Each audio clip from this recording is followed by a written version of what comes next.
नमस्कार दोस्तों and welcome back to my channel जहां आपको मिलता है सिर्फ और सिर्फ एंटरटेनमेंट। और आज मैं लाया हूं वुल्वरीन का 9th इशू।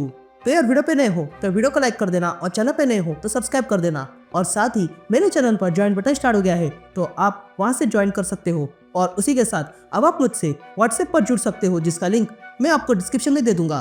तो यार वुल्वरीन के पिछले इशू में आपने देखा कि एडमेंटिन से सामना होने के बाद एडमेंटिन वहां से कहीं दूर चला गया, लेकिन वुल्वरीन की लाइफ में परेशानी खत्म नहीं हो गई है क्योंकि अब उसे एक औरत दिखाई दे रही है जो कोई और नहीं बल्कि उसकी माँ है जो बरसों पहले मर चुकी है। तो अब आगे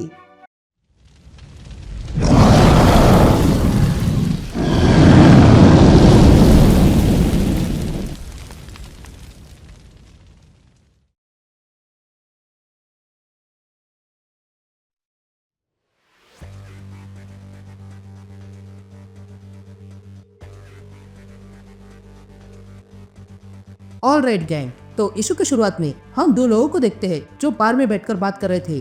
तब एक आदमी दूसरे से कहता है ये म्यूटेंट्स कभी शांत नहीं बैठेंगे, उनका कॉस्ट्यूम कोड नेम सब कुछ अजीब है।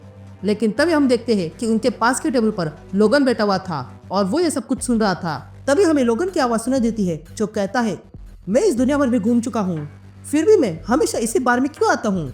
ये बढ़िया सवाल है पर मैं इस पर बाद में सोचूंगा। फिलहाल के लिए मैं उस लेटर के बारे में सोच रहा हूँ जो मेरी माँ ने मुझे लिखा है।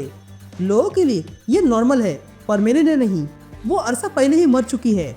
उन्होंने एक मॉन्स्टर को जन्म दिया था इसलिए अपनी जान ले ली और वो मॉन्स्टर मैं ही था।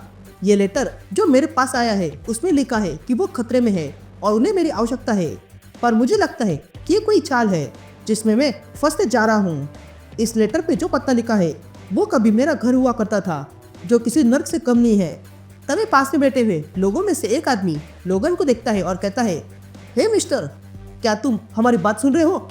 क्योंकि हम प्राइवेट बात कर रहे हैं। जिस पर लोगन उस आदमी से कहता है अगर तुम प्राइवेट बात कर रहे हो तो धीरे से बोलो तब वो प्राइवेट कहलाती है। ये सुनते ही वो आदमी को गुस्सा आने लगता है और वो कहता है यहाँ पर मुझे कोई सिखा नहीं सकता, तुम भी नहीं। यह सुनते ही लोगन खड़ा होता है और वहां से जाने लगता है। तभी लोगन बाहर आता है और अपनी कार में बैठ जाता है, लेकिन तभी वो फील करता है कि वहाँ पर कोई और भी है। और तब वहाँ पर डिपार्टमेंट एच के लोग आ जाते हैं और आते ही वे लोग लोगन पे गन पॉइंट करते हैं। तभी देखकर लोगन कहता है तुम कभी सुधरोगे नहीं। तभी एक एजेंट आगे आता है और वुल्वरीन से कहता है जेम्स हॉलेट कोड नेम वुल्वरीन, हमारे साथ चलो प्लीज। जिस पर लोगन उस एजेंट से कहता है तुमने प्लीज कहा, पर मैं जानता हूँ तुम लोग जंगल में हुए मर्डर्स के बारे में मेरे पीछे लगे हो जो मैंने कभी किए भी नहीं है। तभी वो गार्ड अपना हाथ ऊपर करता है और कहता है हम जानते हैं वो गलत था और ये भी जानते हैं कि तुम किलर नहीं हो। हमारे बॉस बस तुमसे बात करना चाहते हैं। जिस पर लोगन कहता है मैं तुम लोगों के ये सारे तरीके जानता हूँ। ये कहते ही लोगन एक गार्ड को पंच मार के पीछे फेंकता है और कहता है हमें ये दूसरे तरीके से करना होगा। यह कहते ही लोगन बाकी के गार्ड्स पर हमला कर देता है। ये देखकर ट्रक पर बैठा हुआ एक गार्ड लोगन पे फायरिंग कर देता है, लेकिन लोगन उन सबको एक ही पल में पेल देता है। तभी और गार्ड्स आ जाते हैं जिन्हें भी लोगन बिना क्लॉथ निकाले ही ठिकाने लगा देता है। लेकिन तभी वहाँ एक गार्ड आती है और अपना मास्क निकालती है। तभी लोगन कहता है मैं तुम्हें जानता हूँ, तुम तो एजेंट मेहता हो, हम पिछली बार जंगल में मिले थे। जिस पर मेहता कहती है हाँ मैं वही हूँ, पर अब मैं इंस्पेक्टर हो चुकी हूँ।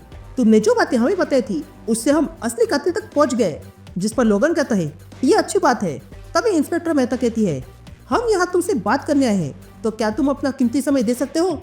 जिस पर लोगन कहता है मेरे कंट्री ने मेरा कीमती समय मुझसे पहले छीन लिया है, अब मेरे पास और नहीं है। तभी इंस्पेक्टर मेहता कहती है देखो मैं तो बस अपना इंट्रोडक्शन देने आई थी, मैं हूँ इंस्पेक्टर मीरा मेहता। ये कहते ही इंस्पेक्टर मेहता अपना हाथ आगे करती है। तभी लोगन हाथ मिलाता है और फिर वहाँ से चला जाता है। अब रात हो चुकी थी और लोगन उस एड्रेस पर आ चुका था जो उस लेटर में बताया था।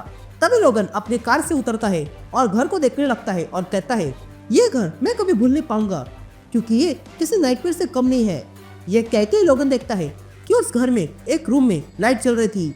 ये देखकर लोगन तुरंत आगे बढ़ता है, लेकिन अचानक से पीछे से कोई आता है और लोगन पे हमला कर देता है। और तब लोगन देखता है कि उस पर हमला करने वाला हार्पून और वर्टिगो थे। तभी उन दोनों को देखकर लोगन अपने सीने में घुसे वेपन को बाहर निकालता है। ये देखकर हार्पून फिर एक बार लोगन पे हमला करता है, लेकिन लोगन उसे डॉज करते हुए अपने क्लॉस निकालता है और सीधा हार्पून पे हमला कर देता है और उसे पीछे फेंकता है। लेकिन तभी वर्टिगो लोगन पे हमला करती है जिसके कारण लोगन पूरी तरह कमजोर पड़ गया था। अब ये देखकर वर्टिगो अपनी पूरी पावर से लोगन को कमजोर करने लगती है, लेकिन तभी लोगन अपनी पूरी ताकत लगाकर पुनः खड़ा होता है और वर्टिगो को जोरदार पंच मारता है, जिसके कारण वर्टिगो वहीं पर बेहोश हो चुका था। अब इन दोनों को बेहोश करने के बाद लोगन कहता है ये दोनों ऐसे ही यहाँ पर नहीं आए, इन्हें यहाँ पर किसी ने भेजा है, क्योंकि उस शख्स को पता है कि यहाँ पर मैं कमजोर हो सकता हूँ। और रही बात इस शख्स की, तो ये एक ही बंदा है जो इसके बारे में जानता है, वही जो मेरा अब तक का सबसे बड़ा शत्रु है। और जैसे ही मैं और आगे बढ़ रहा हूँ, मुझे उसकी गंध आ रही है। मैंने पिछली बार उसे मारा था, लेकिन लगता है वो मरने का नाम नहीं लेता। ये कहते ही लोगन तुरंत उस घर के अंदर चला जाता है और तब हम देखते हैं कि वो शख्स जिसकी बात लोगन कर रहा था वो कोई और नहीं बल्कि सेबतुत है।